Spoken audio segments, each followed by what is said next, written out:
CJP സമരത്തിൽ അമിത്ഷായുടെ മറുപടി ആവശ്യപ്പെട്ട ഇന്നും പാർലമെന്റ് സ്തംഭിപ്പിച്ച പ്രതിപക്ഷം. ഇരുസഭയും നിരവധി തവണ തടസ്സപ്പെട്ടു. പോലീസ് നടപടിയിൽ മാത്രമല്ല വിദ്യാർത്ഥി സമരവുമായി ബന്ധപ്പെട്ട മുഴുവൻ കാര്യങ്ങൾക്കും അമിത്ഷാ മറുപടി നൽകുമെന്ന് അറിയിച്ചെന്നും പ്രതിപക്ഷം ബഹളം അവസാനിപ്പിക്കണമെന്നും പാർലമെന്ററി കാര്യമന്ത്രി കിരൺ റിജിജു പറഞ്ഞു. അമിത്ഷാ പാർലമെന്റിൽ വരാതെ പ്രതിഷേധം അവസാനിപ്പിക്കില്ല എന്ന പ്രതിപക്ഷവും അഞ്ഞടിച്ചു. ബഹളത്തിനിടെ സംസ്ഥാനത്തിന്റെ പേര് കേരളം എന്നാക്കാനുള്ള ബില്ല് ലോക്സഭയിൽ അവതരിപ്പിച്ചു. कांग्रेस पार्टी और राहुल गांधी जी पहले दिन से ये मांग कर रहे थे कि गृह मंत्री अमित शाह जी को स्टेटमेंट देना चाहिए।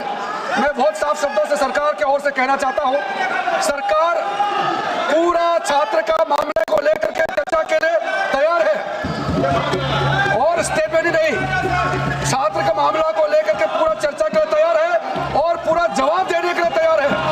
गृह मंत्री जी विस्तार से जवाब देने के लिए तैयार है। मैं अनुरोध करता हूं कांग्रेस पार्टी और इनको कि गृह मंत्री जी का जवाब के समय डरना नहीं है, भागना नहीं है, पूरा सुनना पड़ेगा। मैंने बिजनेस एडवाइजरी में भी सर सार्वजनिक वहां सबके सामने में कह दिया है कि सरकार छात्र को लेकर के पूर्ण रूप से विस्तार से चर्चा के लिए तैयार है और पूरा जवाब देने के लिए तैयार है।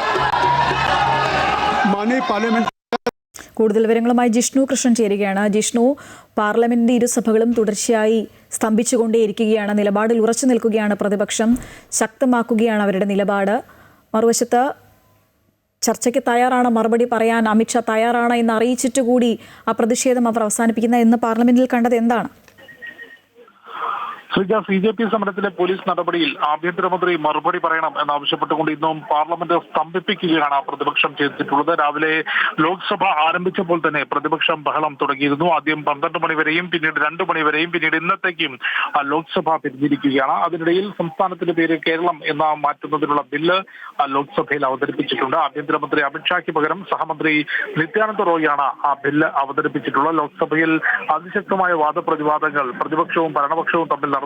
ആഭ്യന്തരമന്ത്രി എവിടെയാണ് എന്ന ചോദ്യം ഉയർത്തിക്കൊണ്ടായിരുന്നു പ്രതിപക്ഷത്തിന്റെ പ്രതിഷേധം. എന്നാൽ അമിത്ഷാ മറുപടി പറയുമെന്നും അത് സമരത്തിന് നേരെയുള്ള പോലീസ് നടപടിയിൽ മാത്രമല്ല വിദ്യാർത്ഥി സമരവുമായി ബന്ധപ്പെട്ട മുഴുവൻ കാര്യങ്ങളും അമിത്ഷാ മറുപടി പറയും. ആ സമയത്ത് പ്രതിപക്ഷം ബഹളമുണ്ടാക്കി സഭ തടസ്സപ്പെടുത്തരുത് എന്നുള്ള കാര്യമാണ് പാർലമെന്ററി കാര്യവകുപ്പ് മന്ത്രി കിരൺ റിജിജു വ്യക്തമാക്കിയത്. എന്നാൽ അത്തരം വാക്കുകളോട് അല്ലെങ്കിൽ അത്തരം പ്രതികരണങ്ങളോട് വഴങ്ങാതെ പ്രതിപക്ഷം സഭ തടസ്സപ്പെടുത്തിയതോടുകൂടിയായിരുന്നു ലോക്സഭയിൽ കാര്യമായ നടപടികളില്ലാതെ ബില്ല് അവതരണം മാത്രമായി ചുരുങ്ങിക്കൊണ്ട് ഇന്ന് അവസാനിച്ചത്. രാജ്യസഭയിൽ ഇപ്പോഴും ഈ നികുതി നിയമ ഭേദഗതി ബില്ലിന്മേലുള്ള ചർച്ച നടക്കുകയാണ്. ആ ചർച്ചകൾക്ക് കേന്ദ്രമന്ത്രി നിർമ്മല സീതാരാമൻ മറുപടി നൽകുകയാണ്. ഈ ഒരു പാർലമെന്റ് സമ്മേളന കാലയളവ് മുഴുവൻ തടസ്സപ്പെടുത്തുന്ന സമീപനമാണ് പ്രതിപക്ഷം സ്വീകരിച്ചത്. വ്യാഴാഴ്ച വരെയാണ് നിലവിൽ വർഷകാല സമ്മേളനം നിശ്ചയിച്ചിട്ടുള്ളത്.